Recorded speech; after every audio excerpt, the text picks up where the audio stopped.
Baik, Assalamualaikum warahmatullahi wabarakatuh. Perkenalkan, nama saya Alfa Fiandika dari Prodi Sistem Informasi dengan NIM 120 121 4002. Pada kesempatan kali ini saya akan memaparkan tugas implementasi sistem yang telah saya buat, yaitu tentang teknik testing, yaitu state transition testing.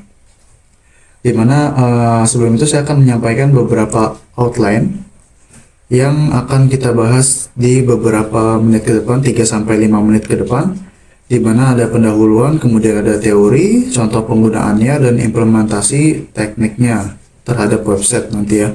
Kemudian dan terakhir ada kesimpulannya. Selanjutnya, untuk pendahuluan, apa itu testing? Testing adalah proses validasi atau verifikasi perangkat lunak untuk memastikan bagian kualitas, keandalan, dan kinerjanya apakah sudah sesuai dengan kriteria atau spesifikasi yang ditetapkan atau yang dibutuhkan. Kemudian dari testing itu banyak sekali teknik untuk melakukan testing. Di antaranya ada equivalence class, kemudian ada boundary value, kemudian ada decision table, dan yang saya ambil adalah transition testing. Nah, apa itu transition testing? Transition testing itu adalah teknik yang berfokus pada perilaku sistem tergantung pada keadaan atau status tertentu, di mana tujuannya yaitu untuk memastikan apakah fitur atau perangkat lunak atau software itu bekerja dengan benar ketika mereka berpindah dari satu status ke status yang lainnya. Sebagai analoginya, secara umum state transition testing dapat diartikan dengan mencoba sebuah fitur atau sistem apakah berjalan sesuai dengan kemauan pembuatnya atau kemauan usernya atau stakeholder yang berkecimpung di sistem. Kemudian di sini ada analoginya start, state 1, state 2, state 3, action 1, action 2. Dimana jika kita menggambarkan dengan analogi sebuah percobaan atau testing input password pada sebuah sistem perbankan, ini state 1 kita percobaan input pertama, input password, dimana kita akan mencoba dengan password yang salah, dimana nanti event 1 dia akan state 1 akan menghasilkan output atau feedback atau status ya, status salah. Action 1 itu salah ya, action 1 artinya input salah. Kemudian kita mencoba yang kedua kalinya di state 2 dengan input password yang salah, maka dia akan mengeluarkan feedback yang sama atau status yang sama, di mana password atau gagal masuk ya, atau ya tidak bisa masuk. Kemudian step 3 ini kita punya dua alur, di mana kita nanti akan menginputkan dengan password yang salah dan password yang benar, di mana kedua event ini memiliki hasil yang berbeda. Di mana ketika kita mencoba ketiga kalinya input password yang salah, maka dia akan mengeluarkan feedback atau status mungkin akun telah terblokir gitu ya. Dan ketika kita menginputkan password yang benar, maka dia akan berubah ke action 2, di mana akses berhasil dimasukkan atau berhasil didapat gitu ya. Itu dari analoginya. Kemudian kapan bagusnya teknik ini digunakan? Pertama, pada sistem respon otomatis. Maksudnya apa? Di mana keadaan sistem dapat berubah secara otomatis berdasarkan input atau peristiwa tertentu. Sebagai contoh, mungkin kita sering melihat ya saat bermain game, kemudian kita mengalami kendala pada akun atau pembayaran atau teknis lainnya. Kemudian hal pertama yang kita lakukan adalah melihat atau membuka call center atau service ya, service desk atau layanannya. Di situ ada opsi mungkin question yang sering ditanyakan. Kemudian jika dari kategori tersebut tidak ada pertanyaan yang kita harapkan, kita bisa lanjut ke diarahkan ke chatbot. Biasanya respon otomatis dia. Itu biasanya chatbot akan menerima sebuah inputan atau informasi dari kita berdasarkan spesifikasi yang dibutuhkan. Misal saat kita kehilangan akun, mungkin dia akan menanyakan ID-nya, menanyakan emailnya, kemudian menanyakan apakah apakah pernah melakukan transaksi atau pembelian di akun ini, kemudian jika iya lampirkan screenshotannya atau dan lain sebagainya. Dan itu yang dites oleh state testing ini. Kemudian yang kedua, sistem feedback status, di mana ini biasanya ada dalam sebuah sistem manajemen akun atau perbankan. Seperti kalau di bank itu kita contohnya saat kita mentransfer uang, kemudian ada feedback status berupa mungkin notifikasi Anda telah mentransfer sekian sekian sekian ke rekening sekian sekian sekian, seperti itu. Kemudian yang ketiga adalah sistem dengan urutan peristiwa. Nah, di mana nanti ini kita akan membahas lebih lanjut, di mana kita akan mempraktekkan teknik kategori yang ketiga ini di dalam website kita, di mana urutan peristiwa saat kita memencet tombol ini akan terjadi apa, ketika kita ingin melakukan pembelian, bagaimana harusnya page yang muncul gitu. Itu maksudnya urutan peristiwa seperti itu. Mohon maaf ada kesalahan.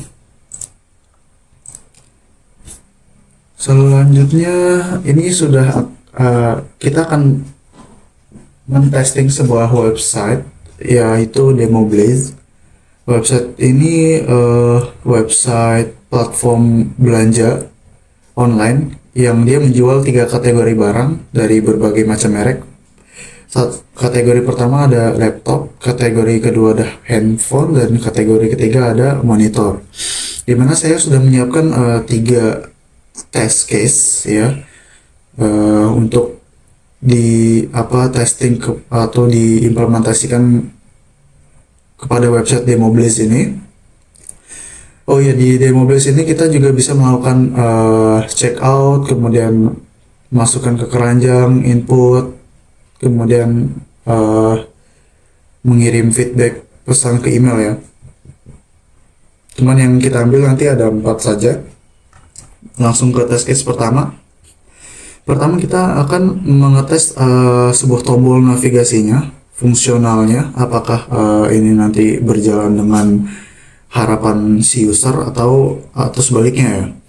Pertama, stepnya kita membuka homepage. Ini adalah tampilan homepage, dan ini website-nya tidak perlu login. Kemudian ada klik tombol next di sini di bagian pojok kanan bawah. Dan yang terjadi setelah kita mengklik tombol next, page-nya berubah, terarahkan ke page kedua.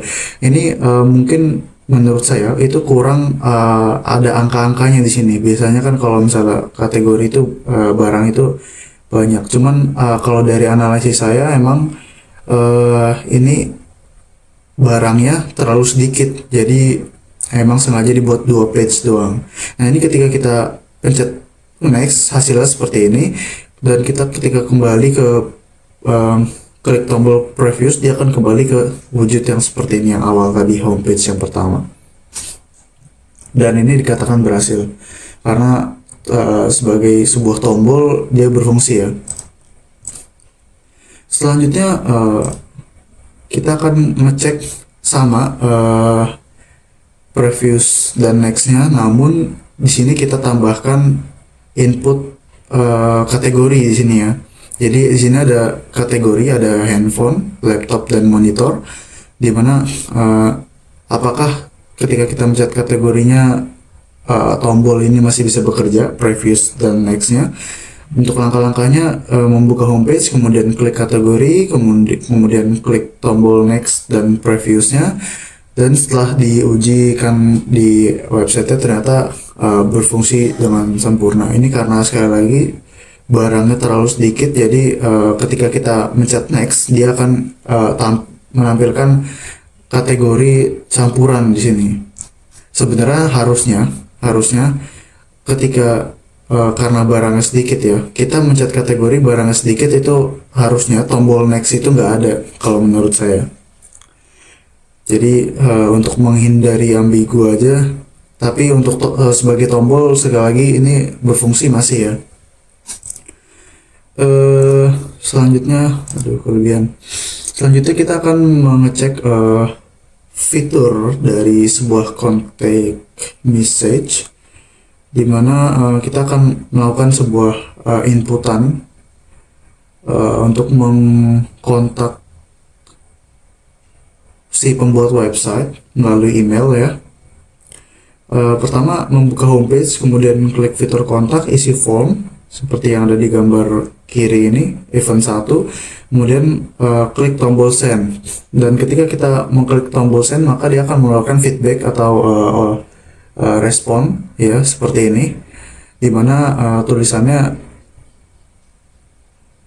berhasil terima kasih atas pesannya, yang dimana artinya ini berhasil terkirimkan. Cuman untuk membuktikan apakah benar terkirim ke Gmail atau tidaknya, saya kurang paham juga, kurang tahu caranya, karena itu menyangkut udah ke developernya ya. Cuman kalau dari feedback websitenya itu bisa berhasil. Dan yang terakhir ada kita mengecek